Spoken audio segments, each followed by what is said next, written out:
Olá, o meu nome é David Branquinho, trabalho no meu super há 3 anos, sou responsável da área de desenvolvimento de negócio e estou aqui hoje para falar sobre a gestão de uma cadeia de retalho ou de um supermercado e para isso convidei o Eduardo, que trabalha na direção financeira há já algum tempo na Sonai e que também nos pode aqui partilhar a experiência. Obrigado, David. Eu trabalho na Sonai há mais de 20 anos, sempre na direção financeira, em diferentes funções. Neste momento sou responsável pela equipa de financiamento e relacionamento bancário. Também ajudamos os negócios no desenvolvimento de novos produtos, nomeadamente os protocolos que o meu super também beneficia. Um bocadinho do meu percurso pessoal, a minha família sempre esteve ligada ao negócio do retalho alimentar, inicialmente com pequenas mercearias. Tanto os meus avós maternos como paternos tinham mercearias, aquelas mercearias da aldeia de há 40, 50 anos atrás. O meu irmão depois, há 30 anos, transformou uma dessas mercearias num conceito que na altura era moderno, mas que não é muito diferente do conceito atual de um mini mercado da aldeia, com 150 a 200 metros quadrados.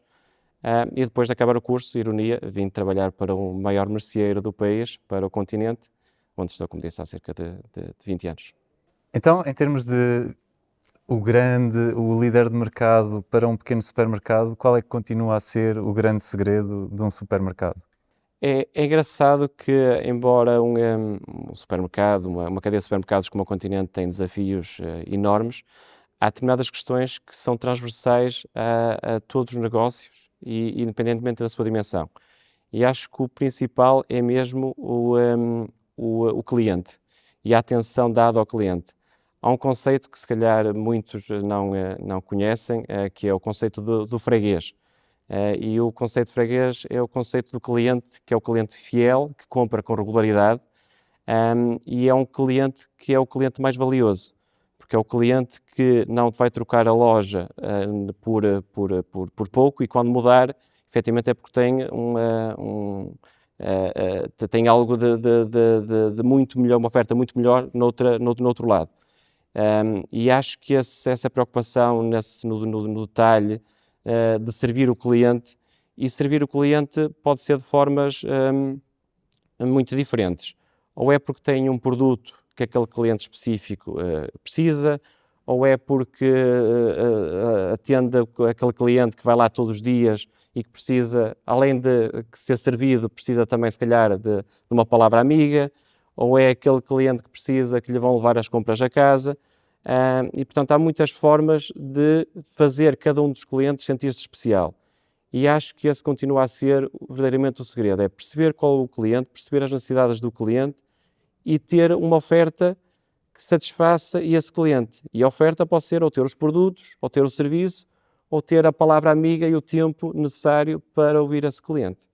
Sem dúvida, e só assim é que as vendas aumentam, porque no fim do dia o mais importante são mesmo as vendas, que lá está, resultam de clientes a multiplicar por uma cesta média, e depois aí é preciso ter as prateleiras cheias, ter frescura na loja, ter o tal serviço, a palavra amiga, e isso é fundamental para as vendas. O que também é importante, e se calhar também depois falamos um pouco sobre isso, é que às vezes há esta ilusão de que a caixa fechou com bastante dinheiro e que de repente aquilo é tudo lucro.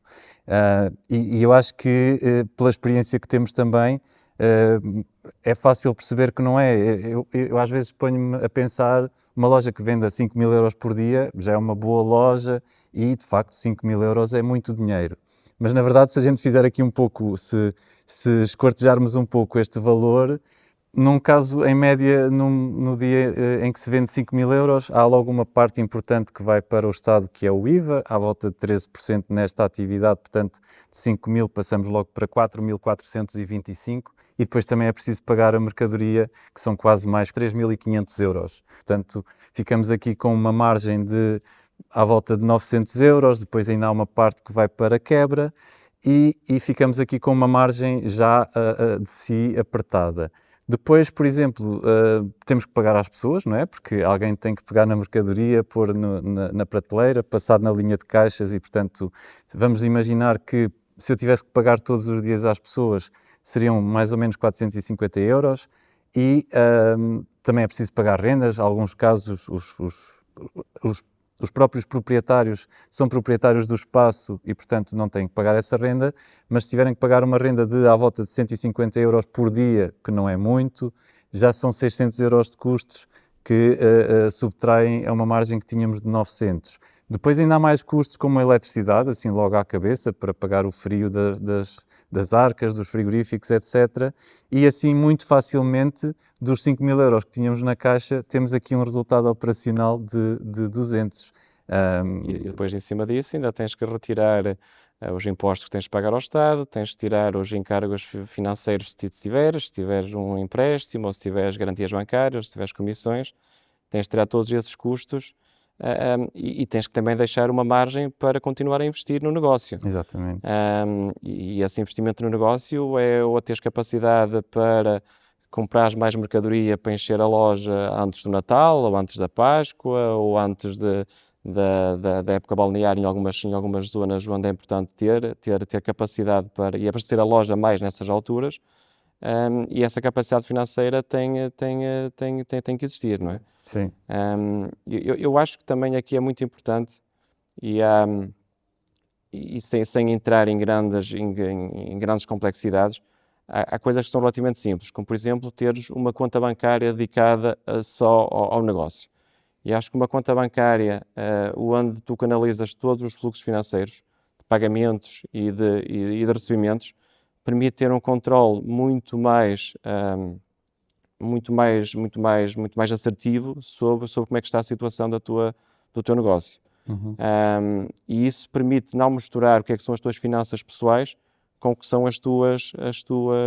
com que é a estrutura, as contas do teu negócio. Não é? Sem dúvida, sem dúvida. É muito importante para controle, não é? Nós somos de controle. Sim. Esta questão da conta bancária é fundamental. Diria também, pelo meu trajeto em controle de gestão, o orçamento, ou seja, ou um empreendedor, quando vai para esta atividade, seguramente fez um plano financeiro, até porque alguns têm que recorrer à banca para fazer empréstimos e eles pedem-nos sempre um plano de negócios. Portanto, convém sempre ter a conta bancária bem separada, com todos os fluxos bem identificados e também ir fazendo um contraste entre aquilo que está a acontecer no dia-a-dia e aquilo que se planeou, ou seja, no orçamento. A gente está a falar no orçamento de Estado todos os anos. Na verdade, um supermercado, como qualquer atividade, também deve ter o seu orçamento e ir acompanhando. É importante que não fiquem à espera que o contabilista entregue o balanço e a demonstração de resultados em fevereiro ou março do ano seguinte, quando há muitas coisas que têm que ser seguidas ao longo do ano e isso é muito importante para depois poder fazer correções. Sim, isso é fundamental. O contabilista só vai olhar para os números a posteriori, muito depois das coisas já terem acontecido. É importante esse controle diário e não é preciso perder muito tempo. Como já dissemos no início, o importante é o cliente, ter a loja limpa, ter a loja cheia, mas é necessário também que quem tem uma loja tire 30 minutos do seu dia ou 45 minutos do seu dia para olhar para a sua conta bancária, perceber que dinheiro é que tem, perceber que dinheiro, que pagamentos é que vai ter que fazer, perceber que se efetivamente as vendas estão em linha com o que estavas a dizer, com o que tinha sido orçado, se não estão a ser cobrados, por exemplo, custos excessivos, às vezes pequenas poupanças na conta da eletricidade, na conta das telecomunicações, nos custos que os bancos às vezes cobram, nas comissões que os bancos cobram, que não são controladas. Portanto, todas as despesas deverão ser controladas. Todos nós, se calhar alguns mais do que outros, temos o hábito de olhar para o nosso extrato, a nossa conta pessoal e ver quais foram os movimentos que ocorreram na conta, quais foram os débitos que ocorreram, quais foram os créditos que ocorreram. E acho que nós também temos que fazer, quem tem um negócio também tem que fazer isso de uma forma ainda muito mais assertiva e como parte da sua gestão. Tirar maior e controlar o que efetivamente está a acontecer no seu negócio. Não é? Sim, exato. Ou seja, isto não é, e é importante também frisar que não é um investimento de curto prazo, onde eu estou a olhar para a cotação das ações todos os dias, a qualquer momento, e a ver as flutuações nos mercados. Não é disso que se trata. O retalho é uma atividade em que o retorno vem um pouco mais à frente, é um investimento de médio prazo. ainda assim, mesmo que não tem que se andar agarrado aos papéis e não tem que se ficar no escritório o dia todo, obviamente, até porque é importante a presença no ponto de venda, mas é importante com alguma frequência, como dizias, ir acompanhando e fazer este acompanhamento face ao orçamento, fazer pequenos planos de ação. Por exemplo, agora estamos num momento em que se fala outra vez em inflação, provavelmente há alguns preços que vão ter que ser revistos em alta, alguns custos, ainda mais ter algum aperto nos custos para poder encarar a gestão, lá está, que é disso que estamos aqui a falar hoje com mais ânimo e com mais assertividade. Sim, olhar para as diferentes componentes, olhar para a componente das vendas e perceber as minhas vendas estão em linha com o que tinha sido previsto, e eu sei que vocês têm uma equipa que acompanham os franqueados nessa análise. Se não está de acordo com o previsto, porquê que é? Será que é o estoque que está desajustado? Será que eu necessito de ter uma oferta diferente? Ver o que é que se passa.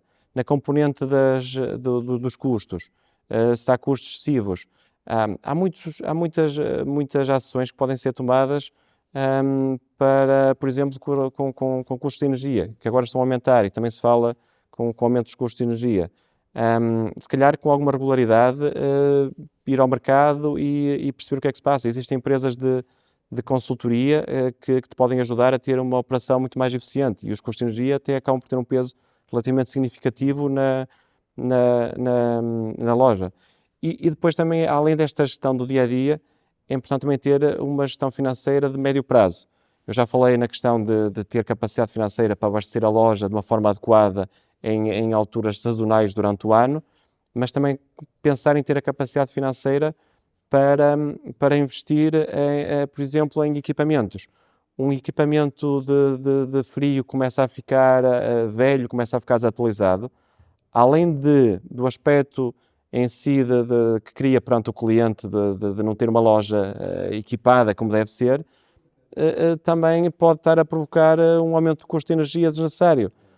Mudar um equipamento pode ter esse impacto, que é de duas vias, que é, por um lado, consegue mostrar o produto de uma forma mais que vende melhor perante o cliente, e, por outro lado, permite poupar custos significativos com a conta de energia. E esta parte de pensar, como também estavas a dizer, de pensar a longo prazo, também é importante, e guardar reservas para ir continuando a investir no negócio. Como é óbvio, o franqueado tem que tirar o seu salário todos os meses, retirar o seu salário, e depois o que sobrar vai acumulando, pensando nestas situações futuras, para continuar a investir, para continuar a ter uma loja cada vez mais bonita, cada vez mais acessível para os seus clientes. Tentando aqui sumarizar alguns dos pontos-chave do que tivemos ainda a falar. Mais da minha parte mais financeira, ter uma conta bancária dedicada, não misturar o que são finanças pessoais com o que é as finanças do negócio, ter atenção aos detalhes, controlar os custos todos. Às vezes há pequenas poupanças que se podem transformar em poupanças significativas ao final do ano. Não subestimar pequenas poupanças, que também é importante. Depois também, em termos de gestão da tesouraria, perceber que vai haver alturas em que vai necessitar de mais investimento, alturas em que a tesouraria vai estar mais apertada, outras alturas em que vai ter um excesso. Esse excesso vai ser necessário para depois investir em ter a loja cheia quando for para o Natal, quando for para a Páscoa, ou quando for para o verão, numa zona em que seja mais de veraneio. E nas componentes financeiras eu acho que isso era importante, além de também o que tinha referido de guardar reservas para continuar a investir e para continuar a ter sempre uma loja que seja uma loja bonita e que seja uma loja que atraia os clientes e que ao mesmo tempo seja uma loja eficiente em termos de custos. Sim, e é importante isso mesmo e voltar a dizer que não se deve ter esta ilusão de que 5.000 euros num dia é todo o dinheiro que eu tenho, não é lucro. É importante esta questão de saber que tenho que fazer pagamentos, é importante não criar esta ilusão e sobretudo também não ficar com esta ideia, porque nós estamos aqui a preconizar isso de controlo, não é para andar agarrado aos papéis o dia todo. É importante estar na loja, porque se estiver na loja, muitas pequenas correções podem ser feitas e já nem chegam às contas. Portanto, o melhor trabalho é trabalhar em prevenção, é tratar bem o cliente, mas sim, é preciso com alguma regularidade ir vendo também como é que estão as contas. Eu diria que são estes assim os principais as principais mensagens. O nosso freguês no centro do nosso dia a dia, mas com um olhar sempre muito atento ao painel de controle, que é a nossa conta bancária. É como se fosse um piloto de avião, sempre com um olhar no detalhe, mas também navegar Sim. com uma boa perspectiva. Isso. É isto. Muito obrigado, Eduardo. É sempre bom conversar contigo, sobretudo para quem também tem todos estes anos de retalho e acreditamos que possa ser também bastante útil para os nossos franqueados. Obrigado. Não, para mim é um gosto. O negócio do retalho sempre me esteve no sangue. Não foi por acaso que depois vim trabalhar para uma empresa, para o maior retalhista nacional, e acho que a mensagem final também deve ser essa, de isto é um negócio que nós acreditamos, é um negócio em que acho que os interesses estão muito alinhados, nós temos muito interesse em que os nossos franqueados tenham o maior sucesso possível, temos uma equipa dedicada para os ajudar e estamos sempre disponíveis para apoiar os nossos franqueados no que seja necessário. Obrigado, Eduardo. Queria agradecer também aos franqueados que dedicaram aqui algum tempo connosco, a ver-nos. Acreditamos que esta conversa também pode ser útil para o que é a gestão de uma empresa de retalho, de um supermercado. Não trouxemos nada de muito inovador, a atividade de retalho é muito antiga, mas é importante também ter algumas noções e também ter esta transmissão de experiência do que é liderar numa empresa como a Sonai, mas pode ser replicada num pequeno supermercado. São pequenos truques que devem ser aplicados no dia a dia e que podem ser muito úteis na obtenção de resultados.